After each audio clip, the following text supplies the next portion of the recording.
Selamat pagi, shalom. Puji Tuhan, Ibu Bapak yang dikasihi Tuhan.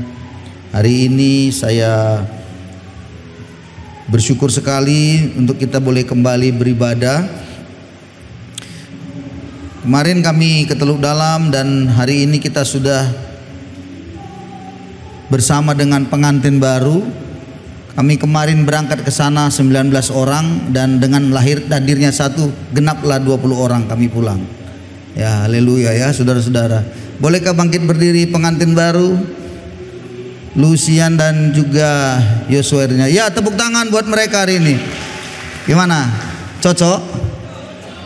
Serasi? Bungkus. Silakan duduk, terima kasih ya. Ya.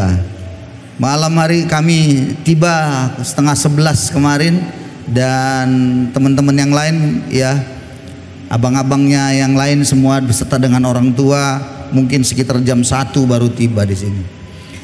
Yang penting semuanya bersukacita kita bisa melihat satu pengantin baru lagi dan kita akan menantikan pengantin-pengantin yang selanjutnya.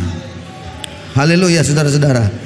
Karena aku dengar tahun ini kita akan menuai juga. Ya, ada beberapa yang mungkin akan menikah juga. Puji Tuhan kalau kita bisa menikahkan saudara-saudara kita jemaat dan membimbing mereka, tentunya harapan besar mereka nanti akan memiliki keturunan dan anak-anaknya jadi generasi SM. Haleluya saudaraku. Oke, kita akan lihat saja langsung bagaimana hidup yang menjadi berkat. Demikian kebenaran satu bulan ini topiknya atau tema besarnya untuk kita semua.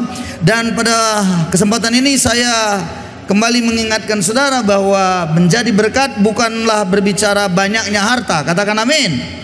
Minggu yang lalu saya sudah sampaikan, hidup menjadi berkat bukan menjadikan kita diberkati dulu banyak harta, banyak uang baru jadi berkat. Sangat keliru konsep atau cara berpikir seperti itu. Ya, hidup yang menjadi berkat itu biasanya dimulai dari hal-hal yang kecil. Dan minggu yang lalu saya sudah sampaikan bagaimana menjadi berkat bisa dimulai dari sebuah senyuman yang sederhana, senyuman yang berbeda ya daripada senyum-senyum orang lain. Ibu-ibu saya selalu bilang, belajarlah senyum saja. Ya, jangan sampai istri tetangga duluan senyum daripada Anda.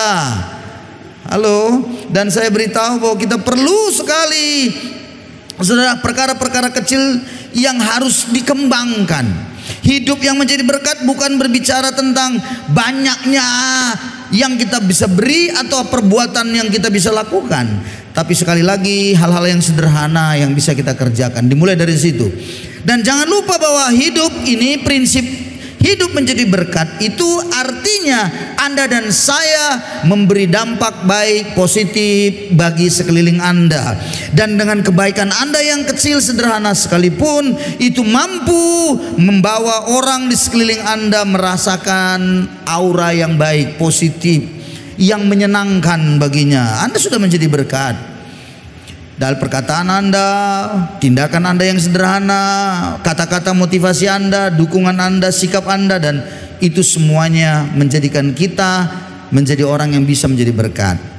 Nah saudara-saudara, dasarnya kita mengapa kita harus menjadi berkat? 2 Korintus 5 ayat 15 berkata bahwa saudara-saudaraku, dalam 2 Korintus 5 ayat 15, orang yang sudah diselamatkan, orang yang sudah di dalam Kristus. Mari kita lihat, kita baca saja 2 Korintus 5 ayat 15. Mari kita baca sama-sama, 2, 3, ya. Dan Kristus telah mati untuk semua orang, supaya mereka yang hidup tidak lagi hidup untuk dirinya sendiri, tetapi untuk Dia yang telah mati dan telah dibangkitkan untuk mereka. Ayat 16, sebab itu kami tidak lagi menilai seorang jua pun menurut ukuran manusia, dan jika kami pernah menilai Kristus menurut ukuran manusia, sekarang kami tidak lagi menilainya demikian. Jangan pernah menilai Kristus dengan ukuran manusia. Maksudnya apa? Orang seringkali mengikut Tuhan itu ukuran manusia itu selalu untung yang mau dicarinya. Ngerti? Itu maksudnya pikiran manusia. Yang dia pikirkan selalu adalah bagaimana sebenarnya hidupnya di dalam Kristus. Memikirkan selalu keuntungan pribadinya, keuntungan dirinya. Pokoknya aku dan aku. Apa dasar kita menjadi berkat bagi banyak orang? Ayat 15 itu bilang Kristus telah mati untuk semua orang, sehingga kita yang di dalam Tuhan tidak lagi hidup untuk diri sendiri. Dengarkan saya, orang yang katanya sudah diselamatkan, orang yang katanya sudah di dalam Kristus, orang yang katanya sudah menerima karya penebusan salib dari karya salib Kristus, maka harusnya dia belajar dari pengorbanan itu. Bahwa Yesus mati di kayu salib bukan karena untuk dirinya, katakan amin. Yesus mati di kayu salib untuk semua orang, dia korbankan dirinya. Dan saya berulang kali bilang, puncak kasih Allah, puncak kasih Allah itu adalah dengan dia mati di kayu salib, menebus kita dari dosa-dosa kita, menyelesaikan semuanya pelanggaran kita. Sudah dia amankan, sudah dia selesaikan. Bahasa Alkitab yang lain bilang, kalau orang yang jatuh ke dalam dosa, itu artinya dia berhutang. Dengan Yesus menyelesaikan, dengan mati di kayu salib, dia selesaikan utang-utang dosa itu, utang. Makanya dalam doa Bapa kami, bahasa Inggrisnya, kalau bahasa Indonesia kan berkata, ampunilah kami, ya kan, seperti kami pun mengampuni orang yang bersalah kepada kami. Di dalam ayat itu sebenarnya bahasa Inggris yang dipakai debt. Debt itu artinya utang. Jadi berutang, dan Yesus melunasi utang-utang kita. Dan saudara-saudara, dengan karya Kristus yang luar biasa itu, harusnya itu menjadi contoh bagi kita, bahwa kita pun tidak lagi hidup untuk diri sendiri, tetapi karena kita sudah diambil Tuhan menjadi miliknya, kan sudah dilunasinya utang dosa itu. Maka sama dengan gini, kalau Anda punya barang emas, lalu Anda gadaikan di pajak gadai, dan orang yang melunasi itulah yang menjadi pemilik barang itu. Kan begitu kan? Kalau Anda butuh uang tapi tidak punya uang, tapi Anda punya anting-anting dan Anda gadai, itu Anda bisa tebus. Siapa yang bisa menebusnya? Karena ada tempo, jatuh tempo, tanggal berapa, bulan berapa, Anda nggak bisa tebus. Ada orang lain yang mengambilnya, menebusnya, dan anting-anting saudara itu menjadi milik yang menebus itu. Nah, Anda dan saya ditebus oleh Yesus, maka Anda dan saya itu menjadi milik Yesus, bukan milik Anda lagi. Ngerti? Bukan menjadi kita untuk kita lagi. Aku tidak lagi. Udah menjadi milik Kristus kita ini. Itu sebabnya dikatakan hidupnya tidak boleh lagi hidup untuk diri sendiri, tapi hidupnya untuk Kristus. Mengapa? Karena kita sudah dibeli dengan lunas lewat darahnya yang mahal itu. Nah, sehingga saudara-saudara, cara berpikir kita harus mulai berubah dari cara berpikir ukuran manusia. Itu tadi ya, menilainya dengan ukuran manusia. Berubahlah kita dari pola pikir ukuran manusia dengan pola pikir kerajaan surga. Harus disetting, harus mulai kita melakukan perubahan. Makanya bertobat itu perubahan pikiran, metanoia. Dan ketika Anda merubah cara berpikir Anda pun akan mengalami perubahan dalam tingkah laku Anda. Jadi saudara-saudara, cara berpikir manusia mulai kita ubah, selaraskan cara berpikirnya Tuhan, kerajaan Allah. Nah, cara berpikirnya Tuhan, kalau Tuhan itu memberikan nyawanya untuk manusia semua orang, maka cara berpikir kita pun haruslah cara berpikir ikut begitu. Karena apa dia memberikan nyawanya? Karena dia mengasihi dunia ini. Itu sebabnya kita mulai berpikir untuk kita mulai tidak lagi hidup untuk diri sendiri, mulai berpikir seperti Kristus, hidup bagi banyak orang. Itulah yang disebut hidup menjadi berkat. Dasarnya di situ. Selama Anda belum berubah cara berpikir itu, mau 1000 kali pun Anda dikhotbahi tentang hidup menjadi berkat, enggak akan masuk-masuk, saudaraku, enggak akan. Karena di dalam hati Anda akan selalu berkata, aku aja belum beres, aku aja, macam mana dibilang mau memberkati, kita pun perlu diberkatinya. Untuk apa lagi mendoakan orang? Kita pun perlu didoakannya. Masih banyak yang kekurangan kita. Kita yang perlu didoakan, bukan mendoakan orang saja kerja kita. Nah, mulai nggak bisa. Kalau selama kita berpikir seperti itu, tidak akan pernah kita mengalami perubahan juga. Dimulai dari sini. Nah, itu sebabnya Anda perlu sadari bahwa di dalam diri ini pikirkan dengan baik. Apa yang membuat saya ini bisa menjadi berkat? Lagu tadi bilang, waktu nanti kita tidak ada lagi kekuatan. Ini bahasa kerennya bilang acumai, ngerti maksudnya? Acumai udah betul-betul tua, kan nggak bisa buat apa lagi. Harusnya orang sudah bisa lihat bahwa kita sudah jadi berkat. Dan itu penting disadari. Oke, saya tahu Anda perlu Anda perlu mencari sesuap nasi segenggam berlian. Perlu. Anda perlu mencari, dan Anda punya pekerjaan-pekerjaan. Ya, saya suka tanya sama orang. Minggu yang lalu juga ada saya tanya beberapa orang. Apa rencana, Pak?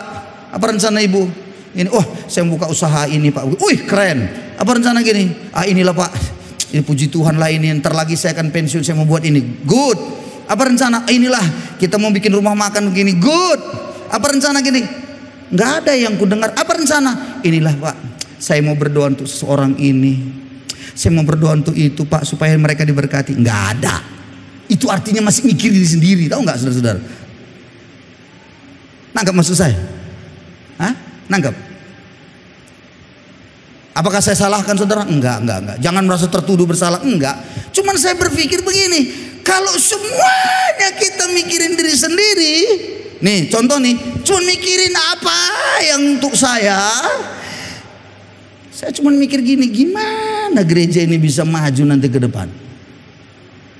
Apalah nanti ini kejadiannya nanti gereja ini.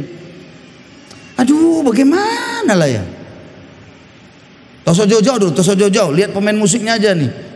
Udah bisa. Saya sudah langsung bagian profetik itu, Ina Karen, Ina Jaden itu kami seringkali ngobrol-ngobrol lah ya dengan bagian profetik yang lain. Ini sebentar lagi nih pada berangkat semua ini. Coba yang main musik ini, yang ini. Makanya bersyukur sekali kalau ada anak yang berkata begini, aku mau tetap sekolah sungguh-sungguh, betul. Aku mau sekolah di sini, betul. Mau aku belajar di sini dengan les semuanya, oke. Tapi anak itu bilang, tapi aku mau, selama aku masih di Gunung Setuli, aku mau melayani Tuhan. Apa yang bisa aku kerjakan? Nanti waktu aku pergi ke sana sudah kuliah, sudah, apalagi nggak bisa lagi, karena sudah konsen ke kuliah lagi. Wah, itu keren tuh.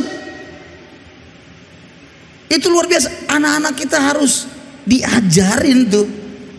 Dia mau jadi apa? Apa yang bisa dikerjakannya? Oke, saya tidak bisa main musik, Pak. Nyanyi? Aduh, Pak, suaraku bukan lagi feels. Begitu aku nyanyi, bubar gereja. Bisa gak gitu? Ya oke, nggak bisa apa-apa. Tapi bisa gak jadi penerima tamu? Aduh, Pak, senyumku jelek, gigiku berlobang. Oke, apalagi? Oke, nggak bisa, apalagi? Bisa nggak itu ngerjain ini? Kita mau ngepel gini. Aduh, Pak, kumat asam uratku, Pak. Ada lagi encokku gini. Oke, apa yang lain lagi? Oke, sekarang kita nggak bisa nggak kalau seandainya kita kunjungan gini, kita bisa gini. Inilah, Pak, ya. Saya jauh di hati saya, Pak. Tahu di hati, kepingin kali saya Pak. Tapi, kata tafinya ini yang mengerikan. Tafinya ini yang bikin gak jadi semuanya. Tapi kenapa? Ya cemana lah Pak ya. Nggak ada jalanku. Padahal banyak jalan. Ada jalan Siro, jalan Diponegoro, jalan banyak jalan. Tapi itulah.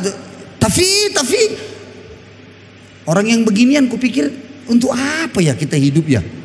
Apapun tak bisa. Bukan sebenarnya nggak ada kemampuan. Kan udah saya bilang minggu yang lalu. Dikasih Tuhan kita minimal 1 talenta. Nggak mungkin semua talenta memang sama kita betul. Tapi minimal 1 pasti ada. Nah, saudara-saudara, cobalah pikirkan. Hidup saya hari ini, saya mau jadi berkat. Apa gitu? Oke, Pak, saya tidak bisa apa-apa karena saya sibuk kerja. Usaha saya lancar, bisnis saya Pak, aduh luar biasa Pak. Barang saya setiap hari, kalau udah hari Sabtu, hari Minggu, Senin, aduh Pak, 20 ton. Apa 20 ton? Pokoknya 20 ton lah Pak, bercampur-campur lah itu semua. Entah apa lagi nih. Oke, jadi bagaimana? Nggak bisa kemana-kemana. Oh berarti untungnya besar. Ya lumayan lah Pak, untungnya lah Pak. Kalau gitu bagaimana? Kalau kita membangun bagaimana gini-gini? Lalu dia ngomong lagi, aduh Pak inilah Pak, masih banyak kebutuhan kami. Udahlah, susahlah negara. Dari mana lagi? Mau dari mana lagi gitu loh. Kita mau jadi berkat, mau bagaimana lagi? Pusing kita.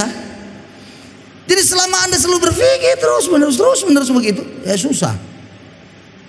Nah, gereja mula-mula, saudara-saudara, di dalam Kisah Rasul pasal yang kedua, menarik sekali. Gereja mula-mula itu mereka ada di dalam sebuah perhimpunan. Mereka yang sudah dibaptis jumlahnya 3.000, hidupnya itu luar biasa sekali. Ayat 41, Kisah Rasul 2, saya dengan cepat. Orang-orang menerima perkataan itu dibaptis mereka. Hari itu jumlah mereka 3.000, bertambah kira-kira 3.000 jiwa. Bertekun dalam ajaran rasul-rasul, dalam persekutuan mereka selalu berkumpul untuk memecahkan roti dan berdoa. Mereka bertekun dalam ajarannya, ajaran rasul-rasul. Apa yang diajarkan rasul-rasul waktu itu, waktu gereja pertama? Alkitab ini belum ada, belum terbentuk, belum ada dikanonisasi ini, belum ada.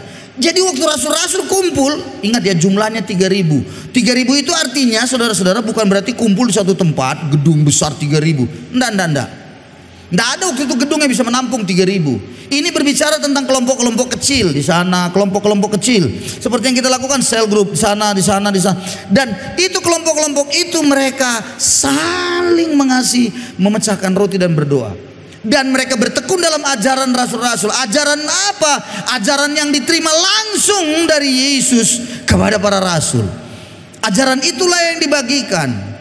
Para teolog, para sarjana Alkitab percaya ajaran yang paling diajarkan, penting diajarkan itu adalah Matius pasal 5 sampai 7 yang berbicara tentang khotbah Yesus di bukit.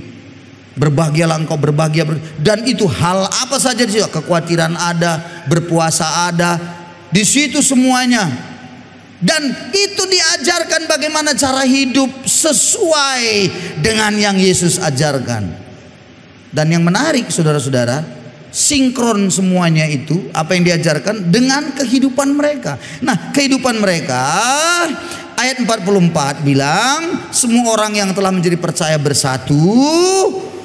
Kepunyaan mereka adalah kepunyaan bersama. Tahu maksudnya ayat ini? Ini bukan berarti istri bersama, bukan ya. Kepunyaan bersama, punyaannya itu artinya harta mereka, apa yang ada pada mereka, mereka tidak pikirkan untuk diri mereka sendiri, itu maksudnya. Mereka berpikir untuk semuanya. Jadi berbicara tentang saling memberi, saling menasehati, saling menolong. Disitulah mereka lakukan. Sehingga ada yang membagikan hartanya, jual harta miliknya, bagi-bagi sama yang lain. Sehingga semuanya sesuai dengan keperluan. Ini arti yang sesungguhnya bagaimana berpikir jemaat mula-mula, nggak berpikir untuk dirinya sendiri, tapi berpikir bagaimana untuk Tuhan, menyenangkan Tuhan melalui orang-orang yang akan ditolongnya. Jadi melayani Tuhan sama dengan melayani jiwa-jiwa. Jadi saudara-saudara, berpikirlah Anda hari ini, cara berpikirnya itu cara berpikir bagaimana saya bisa menjadi berkat. Kalau Anda sudah ditebus, kecuali kalau belum ditebus dengan darah Yesus ya, Anda berkata bahwa nggak ada itu, belum Anda di dalam Yesus, ya apa boleh buat. Ya oke lah, kalau itu terserahlah, apa boleh buat lah. Tetapi konsep kebenarannya nggak demikian. Kalau yang di dalam Tuhan, hasilnya yang luar biasa. Ayat 47, mereka disukai semua orang. Perhatikan saya baik-baik. Orang yang mikirkan diri sendiri, dua hal yang selalu saya lihat. Yang pertama adalah orang-orang akan menjauhinya karena mikirkan diri sendiri. Pasti itu. Dan biasanya orang yang pelit termasuk mikirkan diri sendiri. Betul nggak saudara-saudara? Saya mau tanya, Anda suka nggak dengan teman yang pelit? Saya tanya lu, senang? Senang? Tidak kan? Jangankan gitu, orang pelit aja ini, ya nggak suka dengan kawan yang pelit. Bayangkan itu, pelit kali dia, padahal dia pun pelit. Orang pelit aja nggak suka dengan orang pelit. Itulah ngerinya itu, pelit itu. Arti pelit itu apa? Mikirin diri sendiri. Ada loh ibu-ibu pelit, sama suaminya pun dia pelit. Mohon maaf ya, nggak nembak, cuma nyindir aja kalau ada. Mohon maaf. Apa contohnya? Bajunya aja dibeli, baju suaminya satu pun tak dibeli ya. Mohon maaf aja, nggak nembak, cuma nyindir aja. Wah, kalau apanya, lipstiknya semua dia beli, lengkap semuanya, sama itu lemari kacanya semua, riasnya semua, mantap lah. Suaminya, astaga, celananya itu aja. Abang bilang sama udahlah, kau supaya gitu nggak ganting kau sudah ada milik gua. Pokoknya udah tenang aja lah kau. Pakai aja yang lama. Tuhan berkata, cukupkanlah dirimu dengan apa yang ada padamu. Pakai ayat lagi, ngeri. Ayat, pakai ayat gitu. Ada juga yang begitu tuh. Saya berharap di sini tidak ada. Amin saudara. Ada juga yang sama anaknya pun pelit. Ada juga. Sama anaknya dikasihnya apa? Ikan asin saja, telur, Indomie, telur. Tiba-tiba nanti akhir bulan, wah dia beli sanggul baru yang 3 meter, saudara-saudara. Bayangkanlah itu. Makanya susah kali dia masuk surga kan? Karena pintu kerajaan surga sempit. Sangkutlah sanggul itu di pintu surga itu kan? Saudara-saudara, pelit ada yang pelit setengah mati juga, ada yang begitu. Dengarkan saya baik-baik. Pikirkan orang lain. Orang yang berpikir diri sendiri biasa dijauhi orang. Dan yang kedua, orang yang mikirkan diri sendiri, bahasanya suka bilang seret ataupun sulit rezekinya datang. Pasti itu susah. Jadi rohaninya pun ya begitu-begitu aja. Tetapi kalau Anda belajar untuk mikirkan, apa ya saya mau jadi berkat buat banyak orang, apa ya saya mau berikan, apa ya saya bisa bantu, apa yang bisa tolong, Anda disukai orang lain. Amin saudara-saudara. Dan selanjutnya ayat 47 itu bilang, tiap hari Tuhan menambahkan. Tiap hari, bukan seminggu, 2 minggu, 3 minggu. Tiap hari Tuhan menambahkan jumlah bilangan orang yang diselamatkan. Tiap hari. Karena orang lihat hidup kita. Ya, dulu saya sudah bilang berulang kali ya. Pada waktu di depan, semua yang tahu lah, yang depan rumah kami itu kan Muslim tuh. Saudara-saudara kita yang Muslim. Ya harus hidup menjadi berkat. Senyumlah, apalagi kalau ibu gembala, sampai aku kadang-kadang bingung. Setiap keluar rumah, setiap keluar tutup pagar, halo, ya bu nek, nenek itu pun tersenyum, iya ibu pendeta, enogu, ya sampai anak-anak situ panggil opung, anak-anak itu semua panggil opung. Kalau saya dipanggil bukan opung, Pak Pendeta, kan beda jauh itu sebenarnya. Ngerti maksudnya saudara? Hah? Ngerti maksudnya itu bedanya? Opung itu artinya kedekatan. Pak Pendeta itu cuma tugas saja, jabatan dipanggilnya. Opung, iya Pung, gimana? Ini, Pung, aku punya ini loh Pung. Ih bagus sekali kamu. Cerita panjang lebar. Mana anak? Bayangin aja dengan nyapa. Apa namanya? Ada kayak keluar keringat mau menyapa? Hah? Kan enggak. Janganlah susah, hanya menyapa aja susah. Udah kita muka kita pas-pasan, kan gitu kan? Aduh, gigi pun gak rata, senyum pun susah. Itu betul bencana alam lah itu udah. Cobalah hal-hal yang sederhana, saudara-saudara. Dan setiap tahun baru itu kami pasti memberikan mereka apa? Roti tahun baru. Apa susahnya memberikan? Emangnya miskin rupanya kalau memberi sedikit? Kan enggak. Cuman mereka enggak mau menerima yang ya bolu gitu. Pasti enggak. Harus ada di situ merek, ada halal, kan begitu kan? Itu udah biasa, itu biasa. Kita belilah kaleng-kaleng, roti-roti kaleng yang agak ya lumayan lah, bagi sesuatu. Saya masih ingat dulu waktu si Joy apa Misael itu pergi antar roti itu, ada sebuah depan rumah tuh nenek, "Nek, selamat tahun baru." Iya nak. Ya udah ya nek, tunggu. Tuh bayangin itu, tunggu. Dia masuk ke dalam, entah gimana keluarkannya uang, dikasihnya sama si Joy Misael. Lebih beruntung lagi, harga roti berapa dikasih lebih besar. Itulah rezeki anak soleh, ngerti nggak saudara-saudara? Ini nggak, kalau orang pelit bagaimana? Apa yang mau Anda dapat gitu? Dan keakraban jadilah. Kita ngobrol apa adanya, tinggal tunggu saatnya. Injil akan masuk, kan begitu. Jadi belajarlah Anda untuk jadi berkat. Mari kita lihat bahwa hidup menjadi berkat pun ternyata bisa diwariskan. Kejadian 30, mari kita lihat. Kejadian pasal 30 ayat yang ke-27. Kejadian pasal 30. Yakub memperoleh ternak, ya. Yakub memperoleh ternak. Sebelum saya lanjut, kita tahu bagaimana Yakub, di mana Yakub saat ini dituliskan, ada di rumah Laban paman kandungnya. Dan Laban orangnya jahat, menipu. Kenapa? Ya memang itu pula tabiatnya. Yakub sangat mencintai Rahel, anaknya Laban ini, dan dia bilang, "Aku mau menikah dengan Rahel. Apalah mas kawinnya? Gak mungkin aku mengambil anakmu kalau aku gak kerja."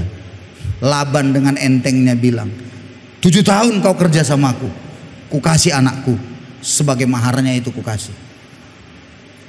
Oke. Lalu Yakub pun bekerja, menggembalakan kawanan ternak, bagian daripada milik daripada Laban, kambing dombanya semua dijagainya dengan luar biasa. Dia perbanyak dan hasilnya luar biasa. Singkat cerita 7 tahun, pada hari pernikahan ditetapkan, menikahlah dia. Saat, ingat ya, zaman dulu itu orang-orang kalau menikah, perempuan tuh ditutup bercadar, ditutup.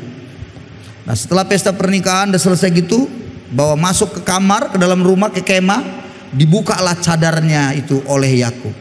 Ternyata bukan Rahel yang dikasih, ternyata yang dikasih adalah Lea, kakaknya Rahel. Yakub tidak mencintai Lea, Yakub mencintai Rahel. Dan dia sangat marah dengan Laban. Besoknya Laban pun bilang, tipuan tadi nggak baik, di dalam adat kami di sini tidak baik kalau adik mendahului kakaknya. Itu sebabnya kakaknya duluan ku kasih samamu. Kalau kau begitu udah biarkan dulu seminggu ini, nanti perayaan ini, nanti ku kasih lagi Rahel samamu. Tapi kau harus kerja lagi 7 tahun lagi sama aku. Bayangkan itu ngerinya. Dalam 14 tahun lah dia akhirnya itu, dia diberikan Rahel memang. Dan dia 14 tahun dia harus kerja sama Laban. Bayangkan, Anda bisa pikir bagaimana itu tipuan begitu, mengerikan sekali oleh seorang Laban paman kandungnya. Tapi dia kerjakan, dan sampai akhirnya dia harus berbuat sesuatu lagi. Bagaimana dia memperoleh harta. Dan diberitahu di ayat-ayat nanti selanjutnya.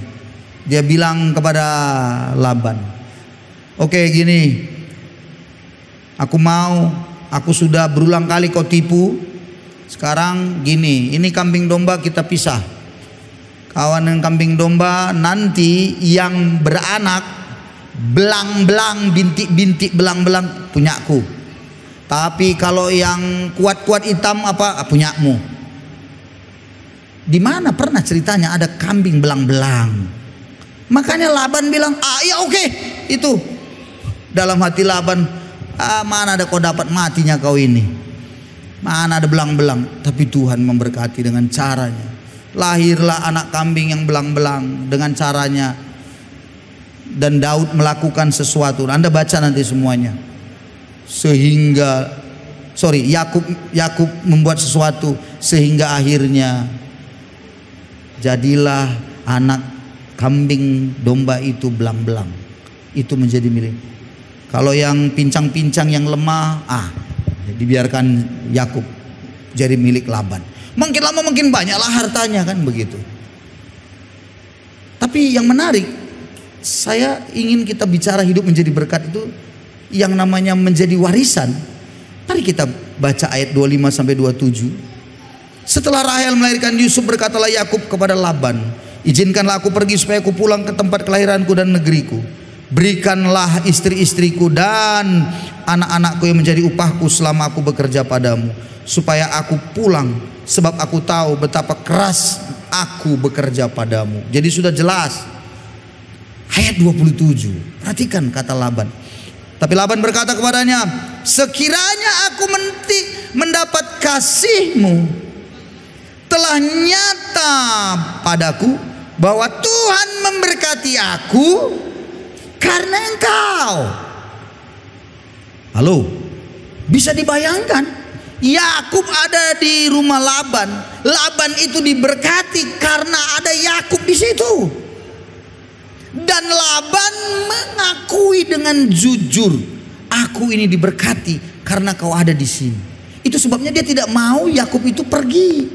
Kenapa? Karena Yakub itu mendatangkan berkat baginya. Hidup Yakub itu hidup yang menjadi berkat baginya, seisi rumahnya. Bayangkan dalam tindasan, dalam begitu tekanan yang mengerikan, diubah-ubah terus menerus. Bagaimana sebenarnya upah Yakub? Terus menerus. Dan akhirnya tibalah saatnya, saudara-saudara, Yakub pun harus berpikir ulang bagaimana kehidupannya ke depan. Dan dengarkan saya, ternyata saudara, tekanan, hinaan, penderitaan yang kita alami tidak pernah bisa menyurutkan kita menjadi berkat. Penderitaan, sekali lagi, kesusahan tidak bisa menghentikan kita untuk bisa menjadi berkat. Tidak bisa ternyata. Dan Yakub sudah membuktikan. Salah satu anak Yakub, kita tidak banyak cerita, bernama Yusuf, yang lahir di rumah Laban pada hari tuanya Yakub. Apa yang terjadi? Melihat semua itu, dan Yusuflah yang mengingat semua. Saya percaya itu. Dia menangkap nilai-nilai kehidupan yang benar dari bapaknya. Makanya dengar saya baik-baik, semua bapak-bapak orang tua, kau menjadi berkat dalam penderitaanmu, kau masih bisa menjadi berkat. Itu akan dilihat oleh anak-anakmu, dicatat baik-baik dalam hati sanubari anak-anakmu. Dan kelak kalau dia ada di luar kita, di luar pengawasan kita, merantau ke negeri orang sekalipun, dia sudah bisa menangkap nilai-nilai itu dalam hidupnya. Ingat baik-baik saudara-saudara. Jadi hidup menjadi berkat bukan hanya sekedar kau lakukan sesuatu yang baik terus kau anggap ya untuk dirimu saja. Enggak, ternyata itu bisa diwariskan. Mari kita lihat warisan itu dilakukan oleh siapa? Kejadian pasal 39. Kita lihat Kejadian 39. Mari kita baca dengan baik, lihat. Adapun Yusuf telah dibawa ke Mesir oleh Potifar, dan dia dibeli dari tangan orang Ismail. Dia bawa ke dalam rumahnya, ke istana. Dan yang menarik, ayat 2 bilang, Tuhan menyertai Yusuf sehingga ia selalu menjadi berhasil. Good. Itu benar. Ayat 3 lagi, good. bahwa Tuhan membuat berhasil dilihat oleh tuannya Potifar. Dan yang luar biasa, Anda perhatikan, lihat, saya lompat saja ya, ayat yang ke-5 dan ke-6. Kita baca sama-sama 2-3 ya. Sejak ia memberikan kuasa dalam rumahnya dan atas segala Yusuf, Tuhan memberkati rumah orang Mesir itu karena Yusuf, sehingga berkat Tuhan ada atas segala miliknya, baik yang di rumah maupun yang di ladang. Segala miliknya diserahkannya pada kekuasaan Yusuf, dan dengan bantuan Yusuf ia tidak usah lagi mengatur apa-apapun selain daripada makanannya sendiri. Ayat 5 bilang, Yusuf jadi budak loh. Anda tahu bagaimana kalau jadi budak? Gak ada harganya, gak ada harga dirinya, diinjak-injak sudah dibuang. Tapi yang menariknya, di dalam semuanya penderitaannya, Yusuf mewarisi cara berpikir, cara bekerja keras bapaknya. Dihina oleh Laban, dijepit betul-betul. Bagaimana bapaknya mencintai Rahel ibunya, begitu rupa bekerja keras walaupun ditipu-tipu. Dan kemudian di dalam rumahnya Laban sendiri berkata, aku diberkati karena kau. Anda pikir itu tidak direkam? Halo, Anda pikir itu tidak dimiliki oleh anak kita yang bersama dengan kita? Dalam buku saya yang kedua yang sudah dipercetakan ini, semua saya tuliskan tentang Yusuf. Kagum saya dengan hidupnya. Makanya judul buku itu konsep kepemimpinan Yusuf. Kepemimpinan Yusuf itu sebagai prototip kepemimpinan gereja masa kini. Nggak bisa tertandingi. Kalau dilihat dari kacamata dunia sekarang, sempurna sekali. Bukan berarti tidak ada celah apa. Ini kacamata dunia ya. Kalau di dalam Tuhan, pasti Tuhanlah yang menilai yang paling baik. Tuhanlah hakim yang paling adil. Tapi dari sudut pandang saya membaca, meneliti, saya kagum sekali dengan Yusuf ini. Bayangkan dia bisa menolak perzinahan, menolak godaan istri Potifar. Tetapi yang menarik dari karena ini tema kita hari ini adalah dia menjadi berkat di dalam tindasan yang begitu rupa dalam rumah tuannya. Tuannya itu bisa dapat berkat. Segala sesuatunya diselesaikannya dengan baik. Itu berarti bekerja keras loh. Itu berarti dia memiliki sebuah keinginan untuk menyelesaikan semua dengan baik. Bayangkan Yakub tadi 14 tahun dia bekerja keras untuk memperoleh yang namanya Rahel ibunya itu. Itu nggak main-main, saudara. Jadi saya beritahu pada saudara dan saya hari ini, hidup Anda yang menjadi berkat hari ini, jangan berpikir bahwa itu tidak ada gunanya bagi generasi kita. Bahwa ternyata itu bisa diwariskan dari generasi kepada generasi selanjutnya. Akhirnya saya tutup. Minggu depan kita bicara masih tentang topik atau tema yang sama. Saya akan coba membagikan dari hal yang lain tentang hidup menjadi berkat. Namun saya besar pengharapan Anda hari ini, cobalah berpikir, ubah cara berpikir kita yang menurut ukuran manusia. Sekarang kita coba ubah dalam menurut kerajaan sorga. Yesus, ukurannya bagaimana Yesus di dalam kehidupannya di dunia ini, dia menjadi teladan buat kita semua.